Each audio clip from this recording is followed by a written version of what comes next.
Welcome to another episode of The Next Generation. Guys, I am so excited because today I have on the absolutely amazing Andrea Fleming, or as many of you may know her as That Fit Advocate.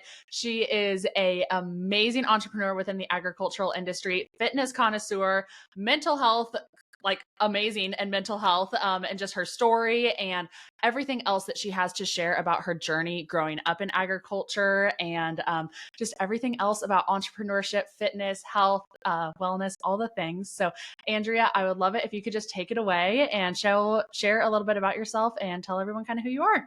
Absolutely. So we'll probably just like kick off with my story. I think that's kind of where we agreed we'll kind of start. Yeah. But I'm Andrea. I am a fifth generation farmer in Southwest Minnesota.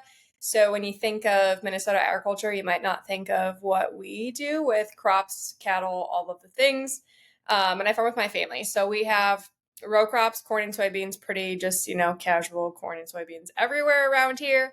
We also do cow calf and all the way through feedlot life. So calves are born here, they stay here all the way through leaving on a truck to head to the packer to become steak on your plate. So a little bit more, I mean, I don't know what the word is there, like not interesting. What's the word I'm looking for? Why are words so hard today? Oh my gosh. Unique, I guess, perspective of, being a producer that does have every single stage of beef production, because a lot of them, in general around the States is one stage of it.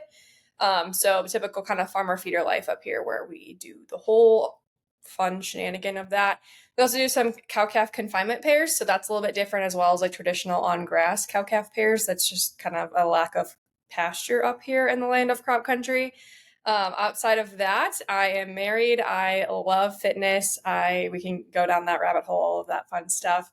And I call myself a serial entrepreneur because I have a problem of starting a new business adventure whenever I like get bored or like have this new idea. And I think a lot of it is that I love like the challenges of it. I love like the nitty gritty of like starting from nothing and getting to where you're at and, that vision. So yeah, that's another thing that I've been dabbling with. But prior to this, like I did not plan on actually farming with my family. We'll kind of get into my story a little bit, but like we kind of talked about how it's okay to pivot, and that's a lot of the conversation we're going to have today. And how plans change. I had my entire life planned out growing up for forever that I was going to go to vet school, and that was the name of my game. And guess what? I am not a veterinarian. I do not have all of that debt.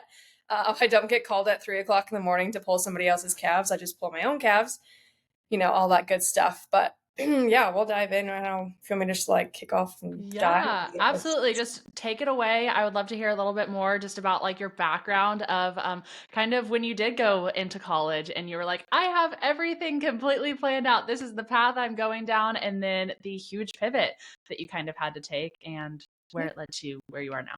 Absolutely. Okay. Let's hope that like my words actually want to work with this, but like you don't have to edit. You can just listen to me the whole time because apparently I have not talked to humans today, so my mind is like, what?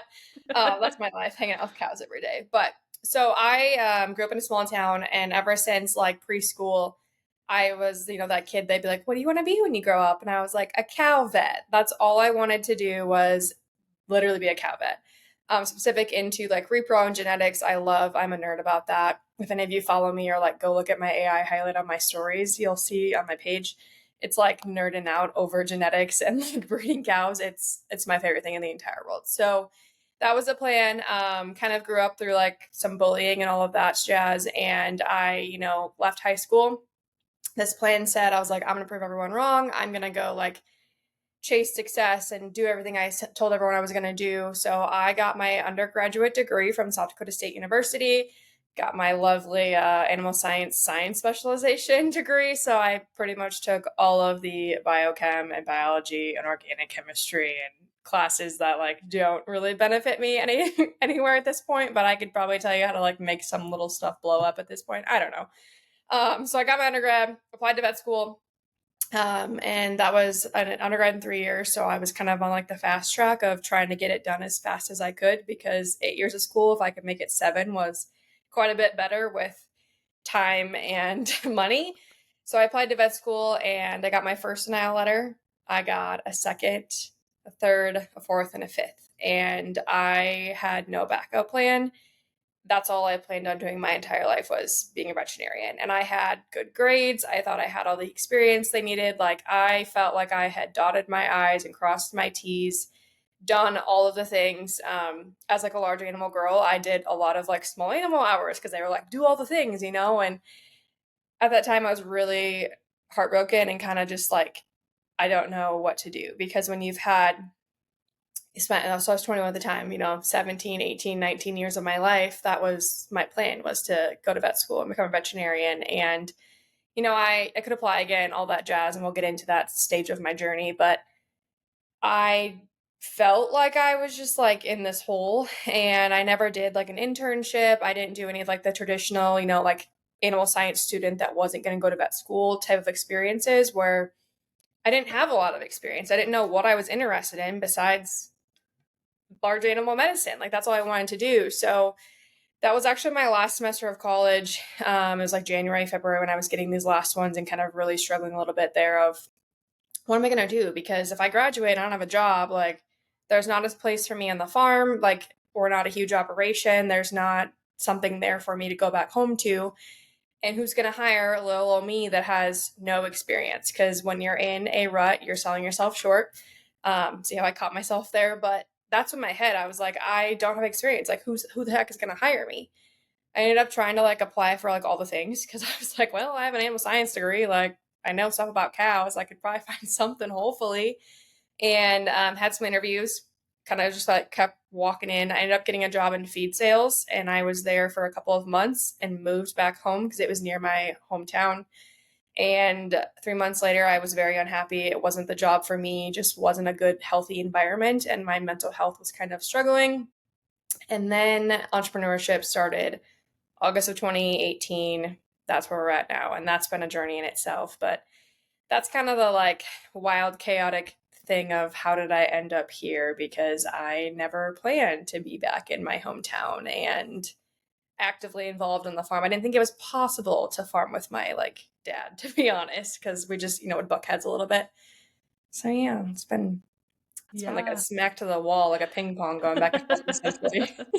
Yeah, absolutely. I think that there's a lot to be said about going from just absolute lowest of lows, like this is all I've ever planned my entire Mhm. life, to oh crap, what am I gonna do? And then like, oh, I finally got something and now I hate this too. Mm. So we have to figure out something else that A, like is gonna make me happy, B is going to pay the bills and do all of the other things.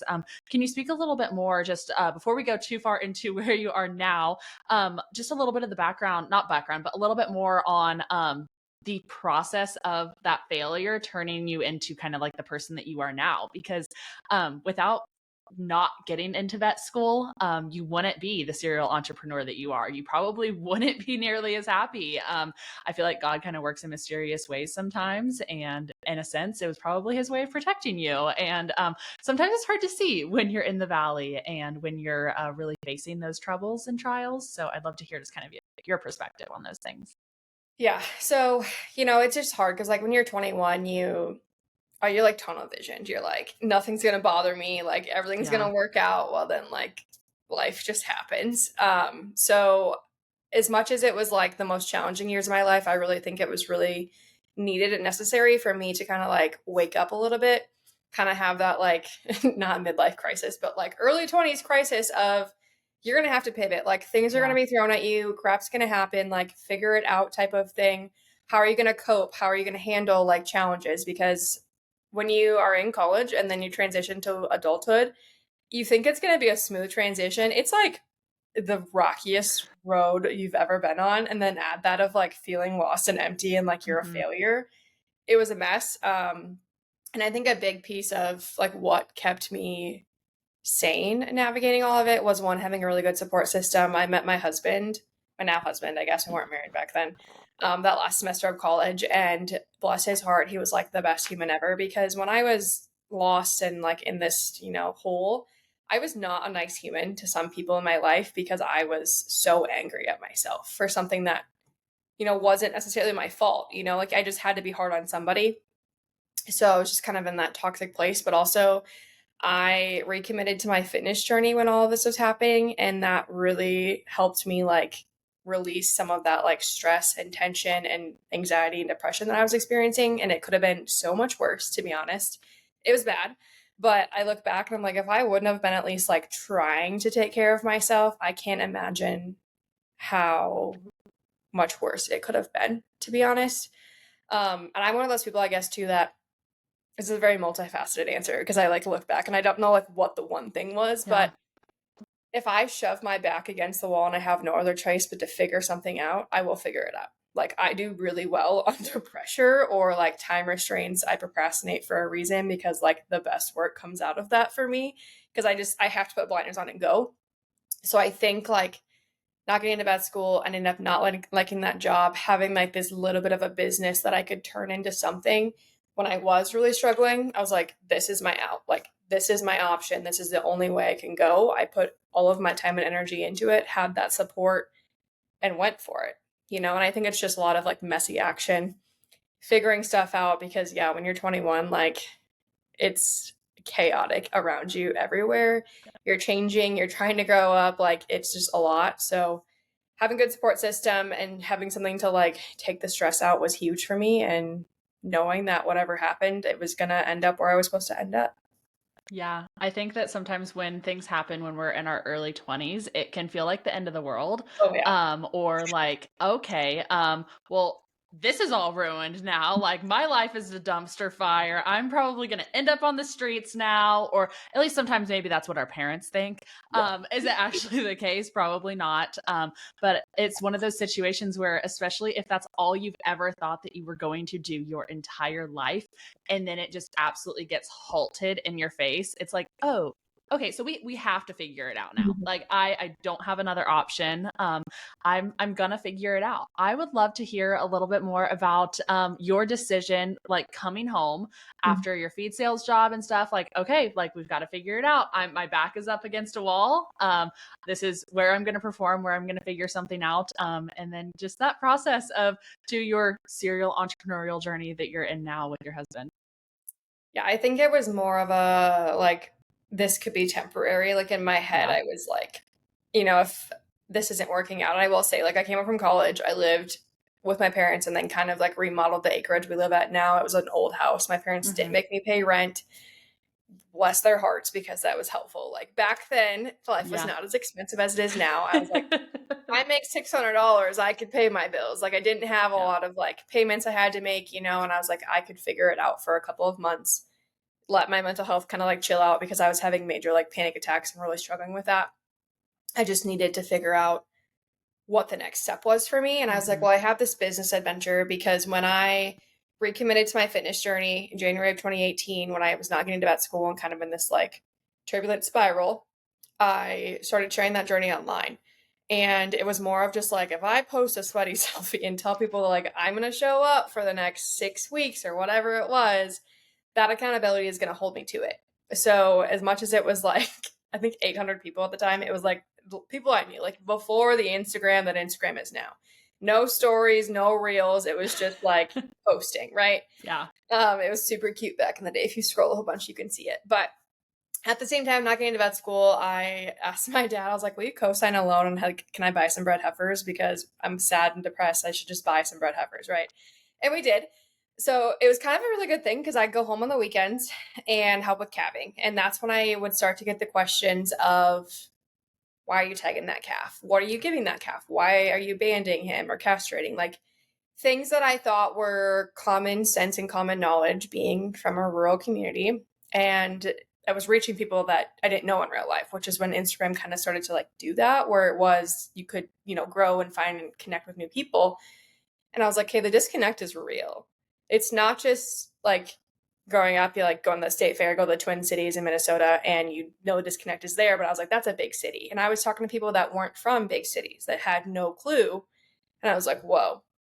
So that was January 1st, starting, through the spring. As I shared, I think a lot of it was I started to unravel like layers off of myself and finding myself again. Because after like growing up being bullied and then going through college and you grow up and you change a lot because you have this freedom and you're around people that are either like really good for you or not good for you. And you navigate all of the challenges of not having mom and dad telling you like what's good and what's not.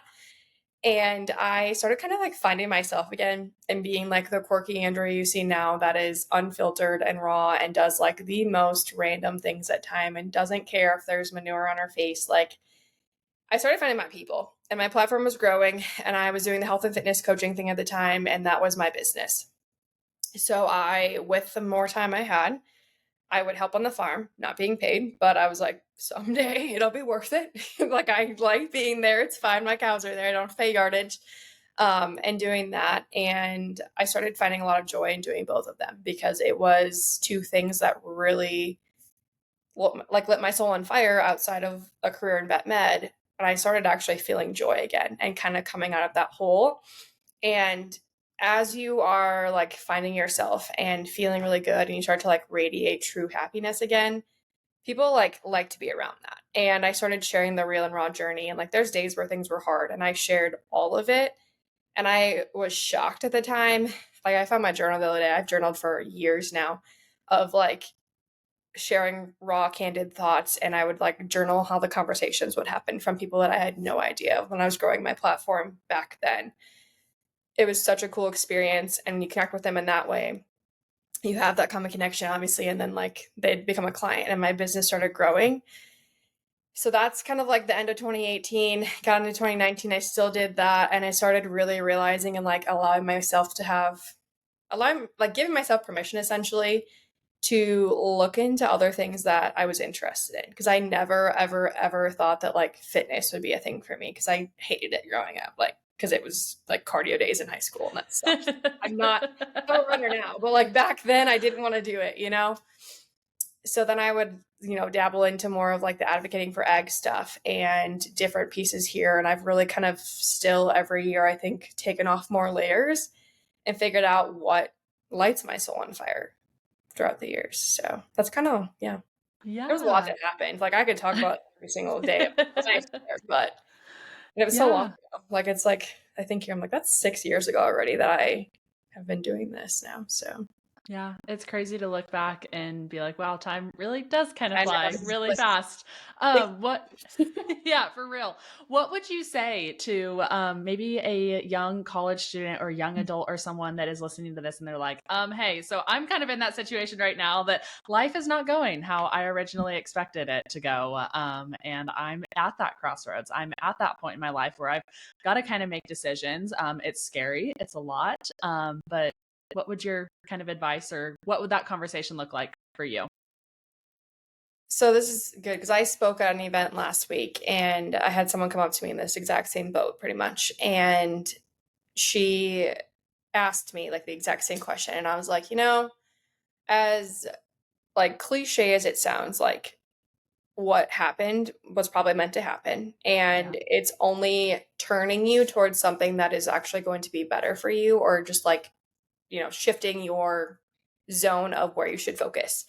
So my biggest piece of advice is one, just kind of like try different things out, to be honest. As I never, like, if I look back, I'm like, never, ever, ever in a million years, if you would have told me in January of 2018 that I was going to become an entrepreneur and be farming with my family and be working out all the time and like sharing that online. Excuse me, what? Like, no way would Yeah. I have been doing that. No way would I have even dreamed about talking to a couple hundred people in a room for 45 minutes on top of a stage. Like, I was so shy. Not really shy, but just so like, I don't want to be in the spotlight or have the attention on me. Yeah. But if I would have never like tried things that I was somewhat interested in that scared the living heck out of me, I would have never gotten to this point. So go experience things that are different. Go find a job in something that like you're interested in that might scare you a little bit. Do a different internship. Just like get out there, try different things. If there's a little bit of interest in it, I want you to pursue it because you never know if it's the thing for you. And that what if thought is way worse than like, it's not for me and you move on type of thing. It's okay. I think everyone needs to have permission, to be honest here. Big key message. It's okay if your first job out of college is not the job for you, or the second, or the third, or the fourth. I think there's so much disconnect, and I've had a lot of conversations about this lately, that everyone has to like get that first job and stick with it for life and be happy. And I'm like, it's not going to happen for most people, to be honest, you know? So allow yourself to just like roll with what happens and try it out and cry about it. Like let all that stuff out. You're going to feel all of the feels, I promise, Yeah. but pick yourself up and see what happens.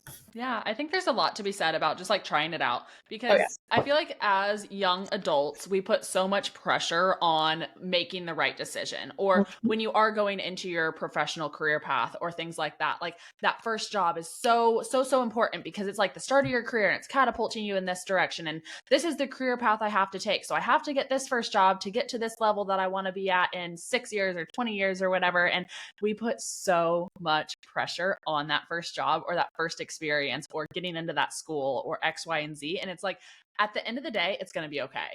Like, Mhm. whatever is going to happen at the end of the day. And you're going to be just fine if you don't get into that school, if you don't get that job, if you have to move home and just live off of $600 of flexible income for a few months until you figure something else out. Like, you're going to figure it out. It's going to be okay.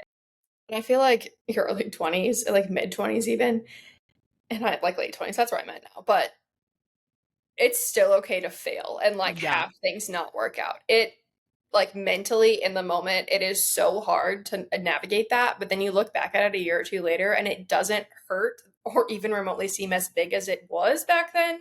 Now, like I still like not getting to vet school, that was a huge, like it's a big pain point still in my life because sometimes you still have those like, well, what if I would have like that thoughts in my head sometimes, or when we're waiting on a vet for something because, you know, like I didn't go or whatever, like that's those little moments are there. I'm not gonna say that it's gonna forever not bother you, but it's probably not as big of a deal as it feels like it is right now. Promise. It's just more of like in the moment, all the stress, all the outside factors. Yeah. Yeah. Makes you In the feel like moment, it feels debilitating. Like you're like, it I'm done. feels like It's the, over yeah, with. it feels like the biggest and baddest thing that could possibly Yeah. happen. And then you're like, okay, in retrospect, that wasn't that big of a deal. I was just fine. I didn't Mhm. know it at the time that I was going to be just fine, but look at where we are now. And you know what? We can laugh about it now, but not raining down on the fact that it does suck in the moment. Like it really does. It sucks. Yeah. But you'll laugh at yourself almost later and be like, well, I was a little more dramatic than I needed to be. Like, that's Yes. just natural human behavior. I look back at, like, you know, sometimes you think about like day to day life and like the little thing like just sets you off, or like Mhm. the cow turns the wrong way, or like the one calf loses the herd. And it like in the moment has you so angry and so worked up and like this is the worst day ever. Mhm. And like a week later, you're probably not going to remember what happened. That's the Yes. same thing on a smaller scale of what's happening when life changes happen and you feel like a failure and you're like in this weird, turbulent 20 something year old life. Yeah. That's how I always think of things. I'm like, well, it's just bigger scale of it, you know, Yeah. and here we are.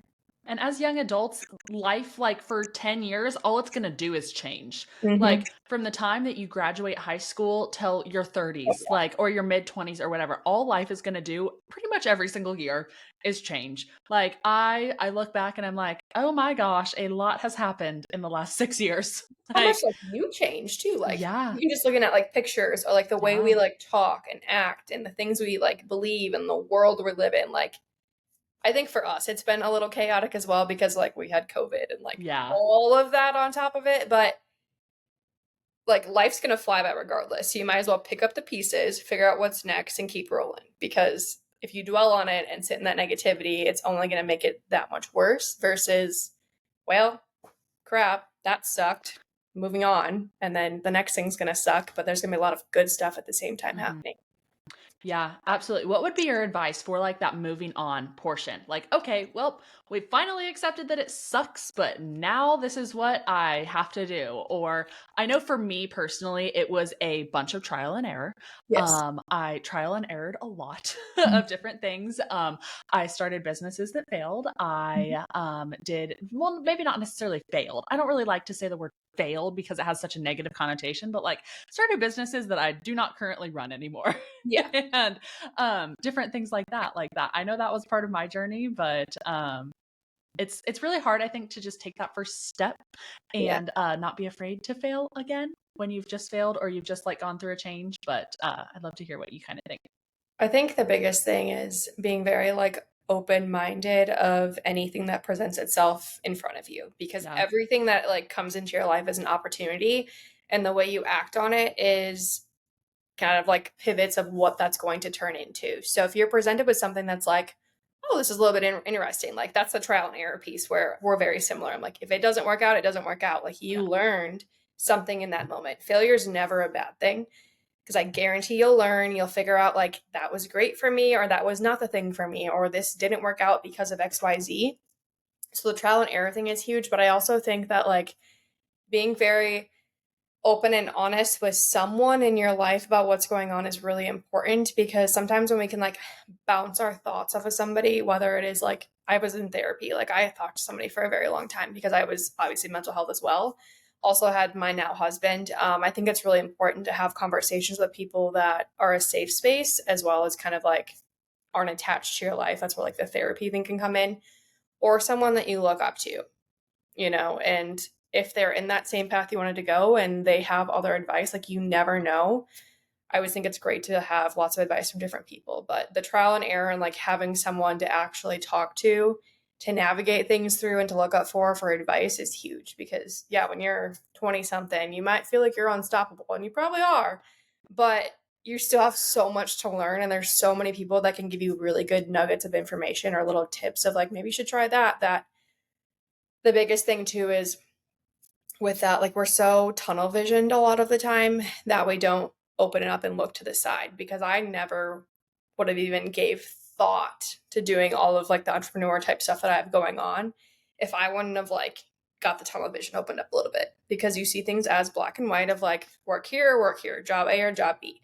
There's all these other options over here. There's your own path. Like there's so many opportunities now in today's age of doing something that someone's never done, paving that path, doing the different route of maybe no one's ever done this in a long time or did this way. Like just having that roll with it, trial and Yeah. error. Like you said, it's like business. If it like doesn't work out and it's not what you're doing now, that's okay. But you learn something. I promise. It's all right to Yeah. pivot.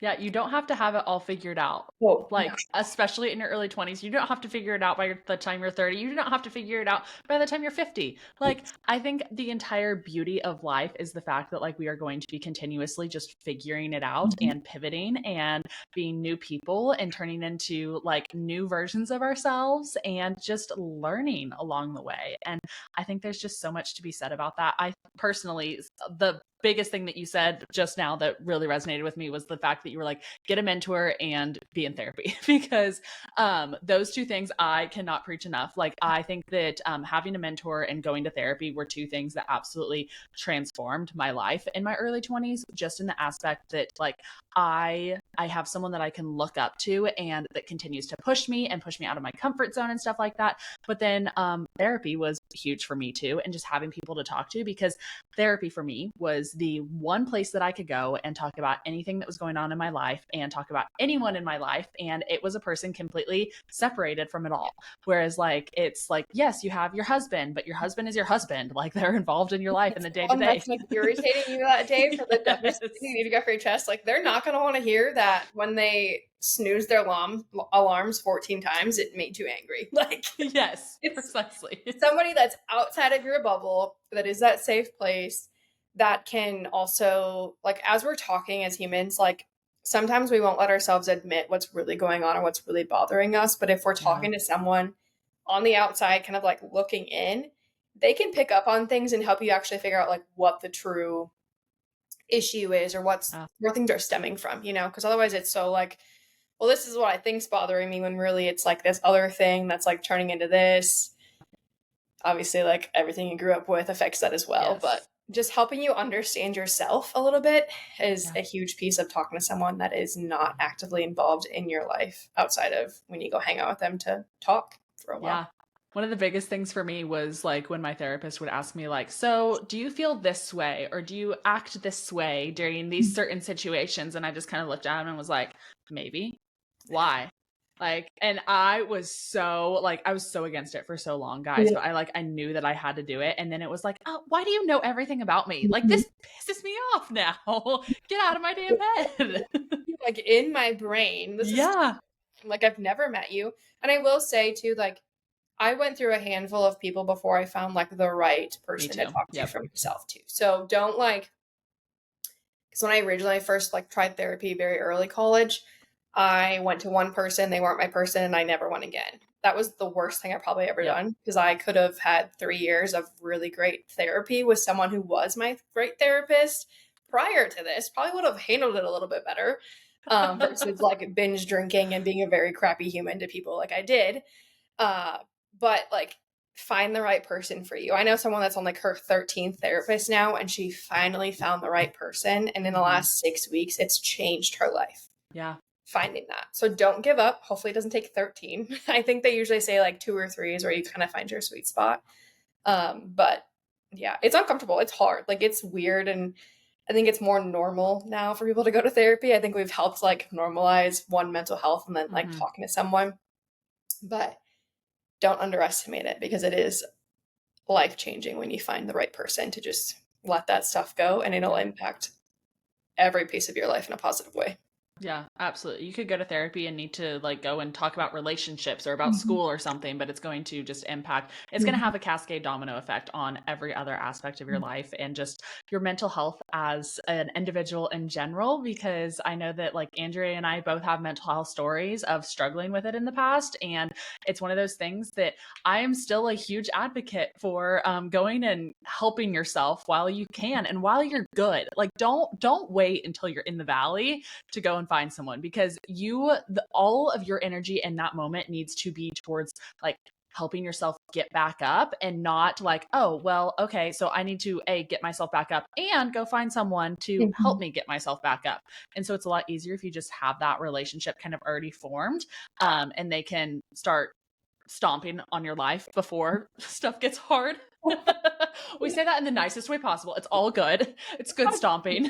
It's so uncomfortable at times, but it is so worth it because I think about like even just like daily conversations with my husband or the way I react to different things is Yeah. completely different than what it was like 10 years ago, pre, Yeah.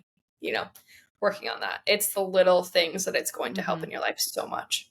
Oh yeah, 1,000%. I would not be the fiance that I am right now, Oh, or anything if I didn't go and start working on myself because sometimes we like to like look at ourselves and be like, "Oh, I'm fine. I'm nothing's yeah. wrong with me. I'm not the problem." Are you kidding? I'm not the problem. I am a perfect shell of a human, and sometimes it takes a clinical professional to look at you and say, yeah, no, you're not perfect. You're a little screwed up, and that's okay." We all are, like, We all are. every single person, but Yeah.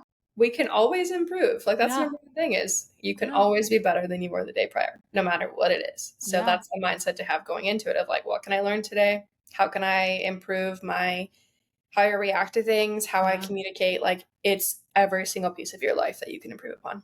Yeah, I couldn't agree more. And I think that that just like goes straight into your fitness journey and everything like that too, because fitness and mental health are one in with one another and so important. But then it also, it not only was just like a really healthy outlet for you during that season of your life, but it turned into something that you have such a burning passion for today of bringing fitness and fitness education with mental health education to the agricultural community and stuff like that. So I'd love to just kind of like talk a little bit more about the growth of your fitness business and kind of what you're doing now and all those sorts of things.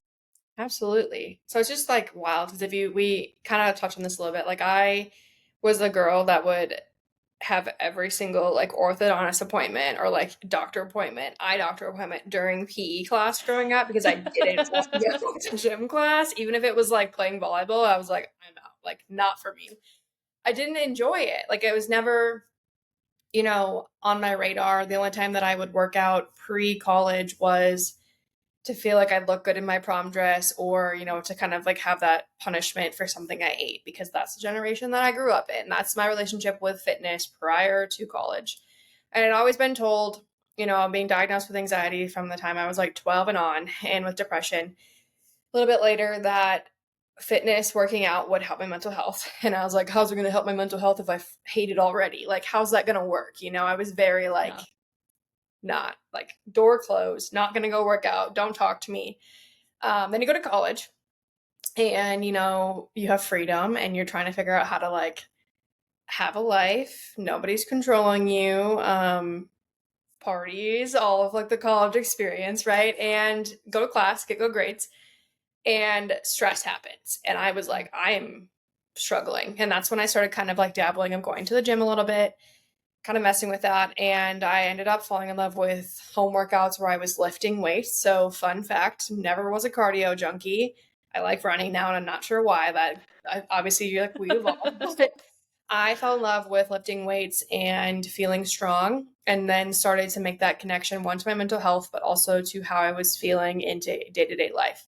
And throughout college, I continued that workout thing a little bit and came home from the farm. And that's when I really started to notice how much easy,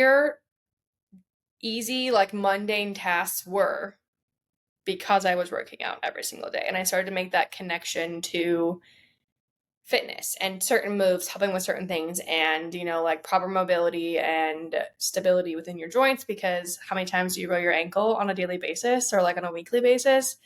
Prior to recently, I had not done that for a very long time. And I was like, it's because I work out. Like, I've been taking care of myself and doing very functional, like, movements. So at the time I was doing the whole like beach body thing, that was where I fell in love with fitness. I will never like talk poorly because that's where I started. I kind of hit this like rut of I'm not in love with fitness anymore in 2022 because I felt like all I had to do was like show my results for everyone to inspire them. So I kind of like lost the benefits to myself at that point. So I took a step back. I stepped away from that world and focused for a year and a half, actually. Yeah, almost a year and a half, finding joy in my own journey again, what that looked like. And towards the end of 2023, I started to like really feel joyful around working out again. And as someone who's had that outlet for a long time, to find joy in it again was like life changing. Like all of a sudden I was like, holy crap, I am actually feeling like the mental health boost again. I didn't have to like drag myself through the entire workout. And I was playing around with like structuring things in a way that really hit on that functional fitness side of things. And I randomly told one of my friends, I was like, I've kind of been like toying with the idea of getting my like CPT, my personal training certification. And she was like, do it. So then in December of 2023, I got it. It didn't take me very long because I'd been kind of like studying for it for such a long time because it was an interest of mine. And in the new year, I launched my own program, the 6-Week Fitness Foundation, where it is 6 weeks of building a solid foundation of fitness, whether you are brand new or you have trying to like get back into it a little bit, and then moving into like a monthly membership where we continue to build on that. But it's really focused on making the tasks that we do in agriculture and on a daily basis so much easier, so much safer, because you watch like your parents have back problems, knee problems, all of that, all of the problems, right? Because they didn't take care of themselves. Proper stretching and then just strength in general. I watch my dad, like the way he like lifts things up, and I'm like, oh my God, what are you doing? Versus correct form or having a strong back and using your core and things like that. So launched that in the beginning of the year, and it has been such a well-received program that has helped a lot of people kind of find joy in fitness, find that like mental health benefit that comes out of it, but also see the impact pretty quickly in their day-to-day life of, climbing into equipment, climbing over gates, pulling calves, like all of that jazz. So that's where we're at now and having a good time. But I also wanted to bring a very like affordable option to the agriculture space, because I think a lot of the time you think of like the big gym membership or working with a personal trainer and it being super expensive. I wanted something to be very tangible and accessible for them to do, 4 days a week, $70 for the entire 6 weeks. Like, it's not like it's a $400 program or 7 days a week type of thing. So yeah. And I think that aspect of fitness and approaching it from that mindset is really important. Like, it doesn't have to be a all or nothing scenario. It can be 3 days a week, 4 days a week, just moving your body. Does something. Like, it's the science is there. It releases those endorphins, just moving your body. And it doesn't have to be in a certain set way. It doesn't have to be I'm lifting weights every day. It doesn't have to be I'm going on a walk every day. But I think that for the longest time when I was like living at home and on the ranch and all those things, I just let fitness kind of like go by the wayside, because it was like, well, I'm moving during the day, I'm working during the day, so like I'm I'm moving my body. I'm check, it's done. But it's intentional moving of your body is completely different than just like being like, oh yeah, I got my 10,000 steps in today, just walking Mhm. around the ranch doing my normal day-to-day work. But when I first started like being very intentional with things like that, or intentionally going on daily walks with the dogs or things like that, is when I really started to see the change. It's just also like the mental clarity. I talk about this a lot. Like I sent my weekly newsletter went out like right before this. This is why it's on my mind Yeah, because I I got got it right before this. I was reading it. it. I'm like open and honest because Yeah. I love to lift weights, but I have not been super consistent with lifting in the last month and a half because Yep. I signed up for a 5K. Wasn't going to, but I got asked to help promote an dairy industry type event on campus of the college I went to. And I was like, absolutely. Like, I believe in all of these Oh yeah. concepts. I'll do it. Um, and I've been like really kind of enjoying running and like something different that challenges me where I've been not enjoying as much of like the lifting lately because it Hmm. just, it gets a little repetitive after a while. And Yeah. I've been kind of hard on myself of like, you haven't been lifting as much, or, I was going to do like 2 lifts a week and 3 runs, and life happens and it's been like 2 and 2 or 1 and 3 or whatever. Like the fact that I'm still moving my body, my mental health is fine. Like I'm enjoying what I'm doing is more important than the fact that I'm not hitting 4 lifts a week or whatever Hmm. that looks like right now, because straight up, I live in Minnesota. In 3 months, it's going to be like miserable outside. And guess who can't go for outdoor runs? Me. So right now, while the weather is like 75 and sunny, I'm going to allow Yes. myself to go do what I feel like I want to do today Yeah.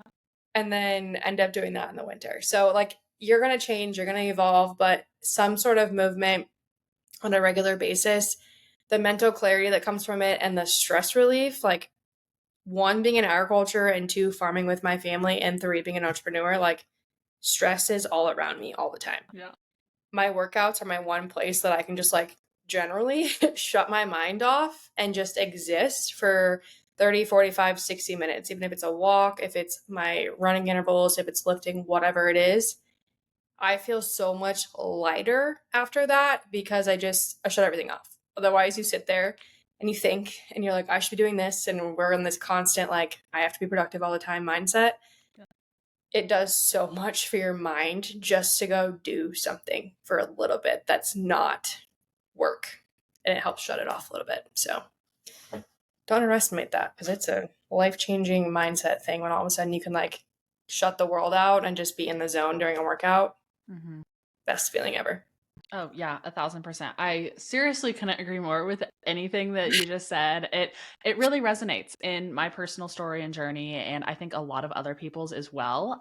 You are obviously extremely passionate about fitness and sharing about those sorts of things, and you've built a business around it. And I think that there are a lot of people that are at a like crossroads in their life or at a point in their life where they're like, I want to do something I enjoy. I want to do something that I am passionate about and I want to have fun with it and I want to like be able to show up and enjoy what I'm doing. And you have done that through your multiple businesses, whether that be raising cattle or doing like the row crops with with your family and your father, and like, or just through your fitness business. You show up and you find joy in what you're doing, even on the hard days where it is, probably like -30 in Minnesota and blowing snow. And you're like, well, shit, I have to go pull a calf tonight. This sucks. But you found a peace in your life and a joy in what you are doing. And you truly love it, even on the days that it's hard. How did you get there? I know that it was a lot of like trial and error and everything like that, but just speaking to the people that are like, I want to have fun with what I'm doing, but I don't know if I necessarily know what that is. Yeah. I think it's allowing yourself as a human to like mess with stuff, or like the art of like playing. Like, you think like if you look at a kid when they are imagining, like they have like the biggest imagination in the entire world. You watch them play, like we used to be like that, where we didn't put ourselves into a box. We didn't have like a limitation on what we could do. If you allow yourself to like daydream and actually like think about what brings you joy. I run like masterminds and I do a lot of mentoring of other like rural women because I strongly believe in the fact that you should do something that you absolutely love. And we are very multi passionate. Most women in agriculture are. Even if it's not something that turns into this massive business, if you enjoy doing it and you want to do it and like see if it can turn into something, you should pursue it, try it out, see how it goes. have a mentor, have someone that has done it before. Like, if you're brand new to this, you have an idea, like, send me a DM. I will gladly like bounce ideas with you back and forth and like send you a voice message and like give you the courage to go after it. Cause I needed that back in the day. Somehow I just like went for it. I don't know what it is, but I like randomly get in the right mindset or I'm like, I'm going to go for it today. I do. But if there's like little pieces of your life that you really find a lot of joy in, I almost guarantee that you could turn it into something that is a business. Like in today's world, think about what people do for work. It's insane what you could create, but you deserve to do something you love every single day. So allow yourself to daydream, allow yourself to try different things out, pursue things, and reach out to people that have done it, because I guarantee there's a whole bunch of people out there that will give you their encouragement, their support, answer your questions, and everything is figure outable. So if there's a little holdup, something holding you back, whether it's just a limiting belief or like a little like, I don't know how to do sales tax or something like dumb. That's usually what holds me back because I'm like, oh, it's all figure outable and you could overcome all of it. So it's like that wasn't really like tangible advice, I guess, but I think it's still really good advice. I wish I could be like XYZ, do this, but everyone is so different. Right. It's so different. And I feel like sometimes those like super tangible, like, hey, 5 steps to XYZ they're really great and they're super awesome on like catch lines and things like that. But it's like, okay, so not applicable, and not applicable to my life. And so sometimes it is nice to just be a little more broad about answers and be like, hey, so without knowing your entire business model in life or what you are passionate about and what you want to do, this is kind of what I want to say. And I've really lived by the everything is figure outable for a while now, especially after reading that book. And it truly transforms your life and almost gives you a certain peace about things too. Like, okay, I don't need to stress about this as much as I maybe would have in the past, because guess what? It's gonna work out in the end and it is figure outable. Like, and it doesn't have to happen today. I think that was something that I took a really long time to figure out myself, was that it's not a race. It doesn't have to happen today. There is not an award at the finish line for me if I am the youngest to do it or the first to get it done or anything like that. Like, it's okay to not know what the heck you're doing with your life and to have to pivot and to restart. And if you have to move home and live with your parents for a little bit, it's okay. I promise. Andrea and I have both done it. It's okay. It sucked moving home from college and going and living with your parents for a little bit, but it's okay. You'll figure it out. I promise. It was actually kind of fun to like be gone for so long and then come home and get to wreak havoc on my parents' lives for a few more months. Like, myself, like exactly everything. But it's like, I think so much of it is like you run into a roadblock or something stops you in your tracks with whatever you're doing. You know, when I started a new business, there was always something that's like, this is a problem. I have to figure it out. Mm-hmm. It's really easy to just like run into that wall and be like, all right, this didn't work out, and just like leave it. But I promise, like, you can bust through it. Like, might take a sledgehammer to like get through the wall, but you'll figure it out. Like, it's meant to have challenges. That's how you grow. That's how you become a better leader. If you want to end up in the entrepreneur space, like, you have to be that person that can navigate things and figure it out and face challenges and ride through the highs and the lows, because it's not just show up for your, 9 to 5 and do XYZ. Like, there's so much more to it in general. And I'm not trying to like scare you off, but if there's a little road bump, I guarantee there's going to be another one the next day and the next day. Like, it's just about handling it, moving on, figuring out how to get around it, and navigating every single day like it's a new day.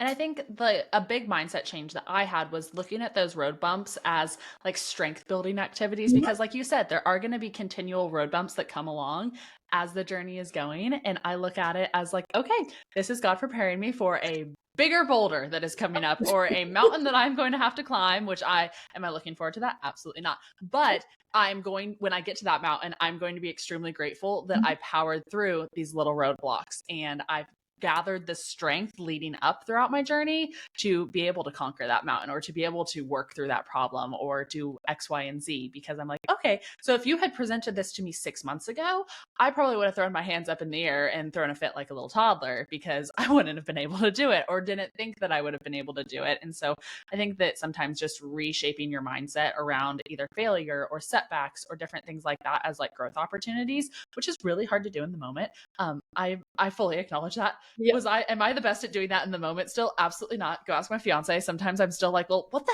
heck? I don't want to do this. Yeah, absolutely. But it really does help grow your mindset and grow your strength around those scenarios and just, I think, give you an overall sense of peace about your life that it's going to work out one way or another. And can you imagine, like, if it was just like the same mundane, just like smooth path every day with what we do? Like, I think I'd get too bored. I think that's what I like starting a new business and like new adventures is because it challenges me. Yeah. And that enjoyment came from obviously like proving myself wrong, almost of like, I bet you can actually get past this, you know, and like not giving up when things get hard. Because once you do that, like it becomes this addiction where you're like, oh, I can do it again. Like you almost can handle every little thing because you just keep building. Like you said, that like little boulder turns into a big boulder. And then it's like a whole wall that's going to take a while to get through. But every time you work through something that's hard or a roadblock in your life or in your business, whatever it is, there's always a high on the other side. So it's those lows, you come up, you're high. You know, like your goal is to just get through the nitty gritty, the stuff that sucks, the mud, I always say it's the crap, to be honest. It's the manure. Yeah. Try not to lose your boots in there because you might. But once you get to the top, like things are dandy. It's going to happen again, but it's so worth the hard to get to the good, the high, the afterwards of it. Yeah, I couldn't agree more. Like looking back on my life, I'm just so grateful for those scenarios and those situations that did come up. There were really hard trials or were really like difficult things that I went through that I've had people ask me before, like if you could go back in your life and you could just like take a magic eraser and just erase one thing that happened, like would you do anything? And I look back and I'm like, you know what? I've been through some shit. Like I've been through some stuff that is not fun. I've been through like some really intense trauma and just really not fun situations, but it's like every single one of those made me who I am right now. And they formed me into the person that I am today. And I don't think that I would be in this situation. I know actually that I wouldn't be in the situation and in the life that I am right now without every single one of those trials. And so it's like, actually, I don't think I would. They sucked in the moment. They really did. But I would not be sitting in the rooms that I am today without all of those situations. Like if my parents hadn't gotten divorced, I wouldn't be the strong, independent woman that I am today. If I hadn't have gone through those breakups, I wouldn't have met my amazing fiance. And it's like, if I hadn't have taken that really shitty job, I wouldn't have met my fiance because I would have moved away. Like it sucks, but sometimes like it takes being a few years removed until you're like, okay, that sucked, but I'm good now. Like if this hadn't have happened, I wouldn't have had this. So yeah, it's all worth it. There's always something better on the other side. You just gotta buckle up and go for the ride. Buckle up and hold on. Yeah, that is for sure. Get down and hold, like, yes. Sometimes it's really rough. Like you're like, I don't even like remotely survived, but I did. Yes, somehow we did. So, Andrea, I have loved our conversation today and just everything that we've talked about. I have gained so much just inspiration from our discussion today, and I know that every one of the listeners has as well. I would love to start rounding out the episode and ask you what your one piece of advice that you have for the next generation of agriculture would be if you could just sit up in a room and scream it from the rooftops. What is one thing that would be your piece of advice to the next generation? Oof. I would say I didn't give Andrea proper time to prepare. I really did just throw this on her, guys. All of our other guests, I might tell them beforehand, and I kind of forgot to tell Andrea. So give her a break. I feel like I think about a lot, to be honest, just because I was that next generation and I am that on my operation. But I would say I'm going to do like two things that very much go hand in hand is one, don't be afraid to speak up about things that you strongly believe in and bring in new ways, new technologies, new ideas to the industry. So they do go hand in hand because you have to speak up if you have the ideas and, you know, but like in our day and age, our generation, those coming in, like there's so many new things coming to the industry. And I think about, like implementing technology into like feeding cattle. That was a very new thing when I was out of college, and it has completely changed our operation as well as like the stress level on my dad. And it was one of the scariest conversations of my life to be like, we should do this app to feed cattle. And it's like now he's like, I was such a jerk to you about that and like so against it. And he's like, I don't ever want to live without it now. But you Yeah. have to have the courage to speak up. If it's a way you want to do things, if it's, like building a barn and doing a completely different way of cow calf, like that's what we did. And it's different and it's outside of the box. And people are like, oh, that's never going to work. But agriculture is always going to be evolving. So if you have an idea, I really encourage you to bring it up and bring in new ideas and new ways of doing things, because that's how we're going to be better. They always say like the worst way is, oh, we've always done it this way. It's the problem. It is. Yeah. And things are going to change. So bring your expertise, bring your passions, bring your energy and your ideas, and make the industry better, because that's the name of the game every single day, every single year. Yeah. Oh my gosh, you summed it up perfectly. If I could scream that from the rooftops and like just like tattoo that across my forehead, I absolutely would. Right? Um yes. Yep, just right there. Right there. Everyone see it. Andrea, where can the people find you if they are like, "Ooh, that fitness course like sounds kind of cool." Where can they find all the information? Where can they find your socials? I will obviously have all of it linked, but where can they find you? Yeah, if you search That Fit Advocate on Google, and it's advocate, not advocate, it should all come up. My main home base is Instagram, and it's just That Fit Advocate. Or if you search Andrea Fleming, you'll find it. All of it's pretty much linked there. I'm on all of the platforms as well, but also thatfitadvocate.com. You can find all of the information there as well.